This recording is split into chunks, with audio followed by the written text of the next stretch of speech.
Hayley Clover. Welcome back to another episode of CMO Weekly, brought to you by Open Fortune. Open Fortune, changing the marketing game by putting ads into fortune cookies, distributing them through 100,000 restaurants in 30 countries. And in a world where consumers are seeing 30 to 5,000 ads a day, Open Fortune is helping to burn the brand into their memory. So thank you to Open Fortune for making this happen. All right. I am really, really excited to welcome Alex Kuwada to the show. Thank you so much for coming. Sure. Alex serves as the head of marketing at Betr, a sports gaming and media company where he is responsible for overseeing all marketing functions from brand strategy, digital marketing, content creation, and consumer acquisition. We're excited to learn a little bit more about you and just kind of how you got your start and what you think the future holds. So, Alex, thanks again for being here. Absolutely. I was really enjoying my research when I was kind of looking you up. And I saw that you grew up in Ann Arbor, Michigan, which is stunning, by the way. Yep. But you got your degree from Wesleyan University. I couldn't believe you got it in math. Yes. Yeah. Not marketing. Yeah. I don't think Wesleyan has a marketing program. My first job was as a high school math teacher at a boarding school. I think like there's a lot of transferable stuff from math, like problem solving, taking abstract concepts and trying to quantify them, right? Like, especially in like a performance marketing world, it's definitely come in handy. But then like when I first started in the marketing world, all the acronyms, even just like basic functions of business, like I really didn't understand because all my kind of academic and then early professional experience was either in conceptual mathematics or education. But I found that like the learning curve wasn't quite as steep because of just some of that like innate, but also learned like problem solving ability, collaborating, definitely had to like, work with friends on a lot of the problem sets and stuff like that. Was it just a lot of, trial and error that kind of continued to help you learn, or asking a ton of questions like you felt comfortable asking the people you were working with? Yeah. What does this mean? What is that? For sure. Yeah. I think there's like, being comfortable, like not really understanding something right away is pretty important. And if you're taking like really complex mathematics courses, it's almost like understood or expected that you might struggle at the beginning. So I do think that's helped, right? Like I've never been afraid to say, I don't get this, or help me with this, or, hey, this isn't my strong suit. And I've learned like, as you build a team and as you build a rapport professionally, kind of just being very honest about kind of what your strengths are, but also where you need to improve and where you actually really need to rely on others is extremely beneficial to both productivity, but like having good relationships. For sure. I think teaching kids probably gives you a thick skin too, to like go into a new industry and just like take whatever. Yeah, definitely. The kids were like, so I when I started, I was 22 and some of my students were 19. Oh my God. So almost you like years. I got mistaken as a student all the time when I was on campus. But yeah, I think in a way, teaching is almost like a full-time public speaking role as well, and a full-time leadership role. So while you're trying to, teach and get the most out of students, like in a way, it's a little bit of like partial entertainer, partial like nurturer. And that I think has come in handy as I've like moved into management my career. Yeah. Well, so a lot of people might know you from your time at FanDuel, and you left about a year ago, you said, correct? Yep. So tell me a little bit just about that jump. Was there a bit of an aha moment that made you want a new challenge? Yeah, so like had an awesome ride at FanDuel and felt very fortunate in terms of the number of different teams I was able to be on, the mentorship, the teams I managed, like was able to work first on fantasy sports, then on sportsbook, then on casino, kind of got to be able to be part of it all, and was fortunate enough to start before sportsbook even launched, right? So 6 years, I definitely went by fast, which I think is a great thing. But I think what really intrigued me was nothing about looking for leaving FanDuel or looking for a change, but Betr's doing something in a different way. And also, can I bet on myself to take on more responsibilities? And there's also like a learning element to it, because where I was focused on customer acquisition at FanDuel, this role affords me the ability to lead strategy on, like you mentioned, brand, VIP, retention, things that, I felt interested in, and definitely have had to learn a lot in the last year. But I think, really happy, and just kind of the very like cutting edge and kind of edgy way that we do things there has been really refreshing and a lot of fun. That's great. So yeah, let's talk a little bit about that.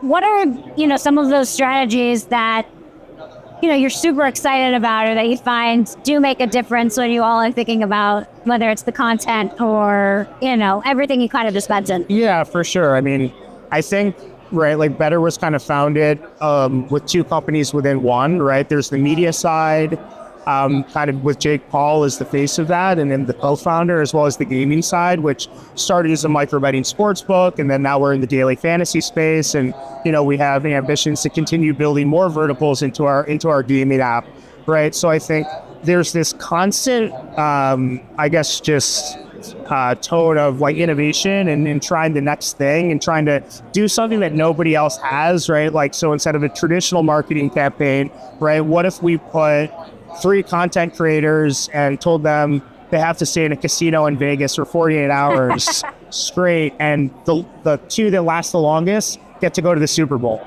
right? And so whether or not these things, will always succeed and we'll see, customers flood in is not even really the goal. It's just kind of learning, trial and error, and kind of building a lot of fun along the way. What we've found, especially coming into the fantasy space a little bit later, is it's a little harder at the very beginning to differentiate with product. Okay. When you have, when you have kind of a 5-year delay in building said product.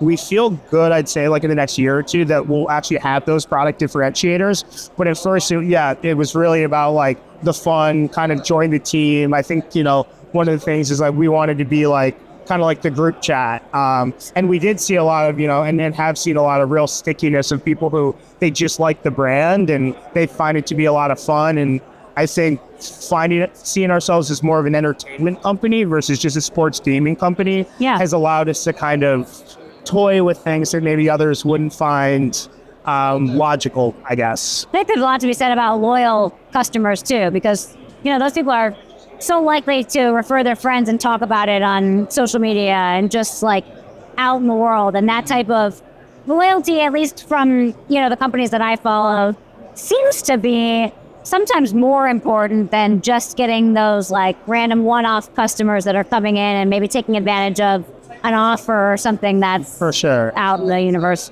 Yeah, I totally agree. I mean, we're definitely like not blind to the fact that like promotions are very important, generosity is important, and feel like we're very competitive there. But when it comes to somebody sticking with us, right, it's just kind of the entertainment factor, feeling like you're kind of part of a community, doing shout outs. Like we do some fun stuff where Jake Paul will FaceTime whoever hits our biggest lineup for a month, and they'll genuinely be shocked, and they're genuinely big fans of him, right? And so that's something that So those reactions in those types of videos are real. They're real. They're actually real. I'm always like, how could this possibly happen? Like, how do we find their phone number and they don't know? That's fun to know. Yeah. So it's all people who are opted into comms, we're allowed to hit them up, but they're definitely not expecting kind of the co-founder to FaceTime them. And so we've had some fun moments like that. I think one thing we've also seen is like different affiliates or VIP customers, they don't just want to have a transactional relationship. They kind of want to become part of the bigger ecosystem. And even our office, which is kind of like it's half of like a normal office and half like a digital playground, right? Like just having the ability for people to come in, create content, meet the team, has been like a little bit of a differentiator, I think, in creating like authentic and genuine relationships with partners. It's a lot easier for me as the head of marketing to, find good terms with somebody who really wants to work with us. Right. And I think kind of this kind of creativity and, spunk is, there's some way to quantify it that has been pretty valuable for us. Yeah, that's really cool.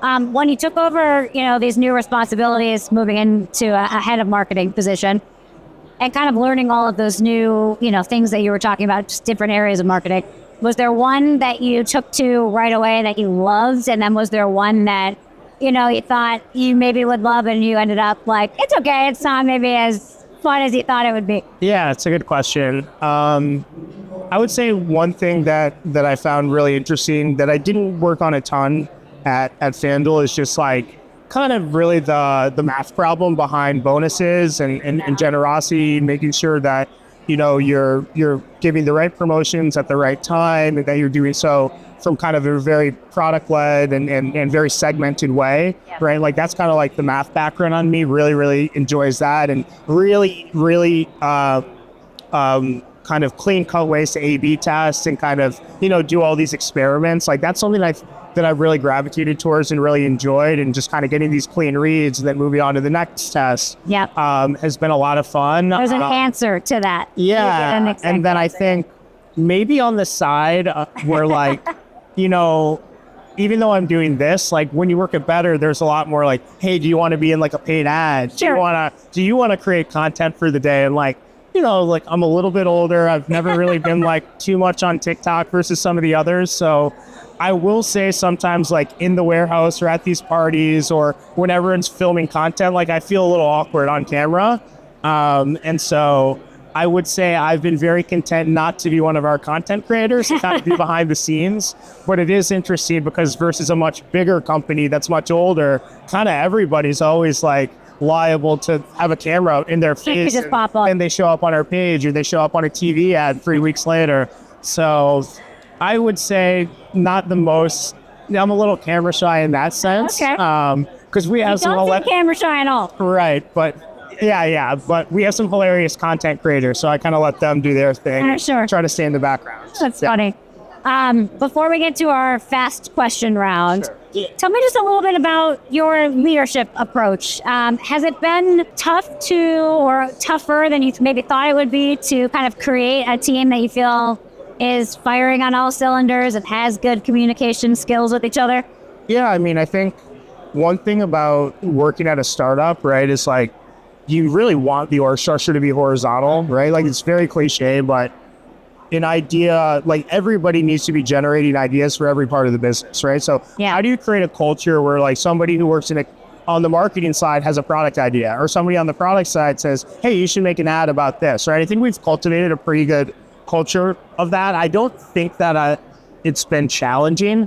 Sometimes because everybody's so creative and thinking big, it can be a little hard to like lock in on like just what's like the nuts and bolts of the day. Too many ideas.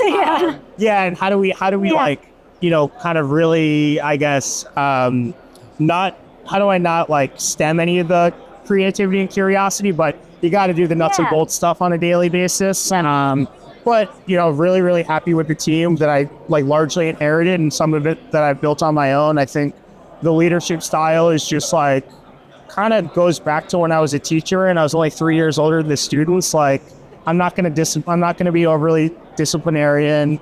I'm going to let you kind of innovate and ask a lot of questions and take risks. And I'm going to come in, I think, when I either am curious or I think that you need help, but really there's so many hats that everybody's wearing. It's hard to be across everything. Sure. So you have to operate with a level of trust and also kind of be very risk tolerant, because if we were nailing every decision we made, right, then there probably wouldn't be like a need for a leader. And I think just kind of learning from those trial and error and coaching the team has been something that's been really important to me here. That's great. Awesome. Thank you. That's really cool. Okay. Fast questions. Again, it's just to get to know you, so whatever pops in your head. If Spotify Wrapped was being broadcast right now at this conference, and it was your playlist, what's the most embarrassing artist that would pop up first? Embarrassing and first. Maybe Benson Boone. Do you know him? Not embarrassing. But yes, just his one song. Do you know his main song, or do you follow I know all his music? Ghost Town. I know some of the main ones. Yeah. Okay. I would say like not embarrassing, but probably not a lot of guys in my age group would find that. I guess I don't know. Okay, fair. Do you have an ultimate guilty pleasure that helps you recharge after a crazy day, like reality TV or some kind of snack that you like to eat? Sometimes I will just go into like a fantasy baseball hole. So fantasy baseball is tough to follow. They have so many games. It's very aggressive. like every once in a while from like 8 to 9 p.m. I'll just throw on like 4 different games on different screens and follow my team and kind of just like go all in on that. So yeah, that helps me recharge. All of that noise and stuff can be relaxing, but I get it. Yeah, you're just kind of a passive observer of everything going on. Yeah. Okay. What is something that's super normal but that you're surprisingly competitive about? I am pretty competitive. I don't think I have, I would say sometimes like maybe like random facts or knowledge. Like I really like knowing something somebody else doesn't You watch know. Jeopardy? You like a Jeopardy situation? I do watch Jeopardy. I have done like the online quiz to try to get on the show, which continues to humble me. Okay, then you do know a lot of random But I'm facts. nowhere close. Like I feel like I'm better than the people I tend to watch it with, but nowhere close to being on the show. Okay. Within the gaming, betting, sports betting world, obviously there's a lot of odds. What are the odds that you're cooking dinner versus getting takeout? It's pretty regimented. I'll cook on Monday and Tuesday. My fiance will usually cook it 2 days a week, and then we'll get takeout, maybe 2 or 3. Okay. Yeah. Love it. Is it okay to sleep with socks on? I don't, but I think it's okay. Okay. That's fine. Yeah, if people want to do that, that's fine with me. Thank you for winning me money. All of our listeners know that we kind of ask that all the time because we've got an Got it. Yeah. I'm chill about what people Yeah, I want love to do. it. Okay, and then last question. Who are 3 CMOs or marketers that we should be watching right now that you're just loving what they're doing?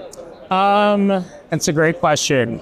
I think, one in particular I would say is a guy that I know named Alex Kuwada. He works at a company called Waymark. Okay. They're selling in AI video services B2B. And one thing I found really interesting about what they do is like there's obviously the massive AI wave, but kind of the way that they've professionalized it. We just started working with them a little bit. I found their marketing strategy to sell not into businesses, but also into advertisers at the same time to be very genuine. And right now I feel like with AI, with like thousands of different companies, it's kind of seems hard to seem really genuine and kind of a differentiator. So I think kind of that like interpersonal connectivity is pretty key. Yeah. Yes. Okay, cool. Anyone else? It's okay if not. Yeah, nobody off the top of my head. Yeah. Okay. No, that's cool. Hey, thank you so much. That was awesome. Thanks for letting us get to know you a little bit more. And if there's anywhere that people can follow along with Betr and what you're doing, where should they find you? For sure, yeah. We are the #1 followed fantasy sports and sports gaming place. It's at Betr, kind of across the board. Follow us anywhere. Yeah, appreciate it. Amazing. Thank you so much. Appreciate it.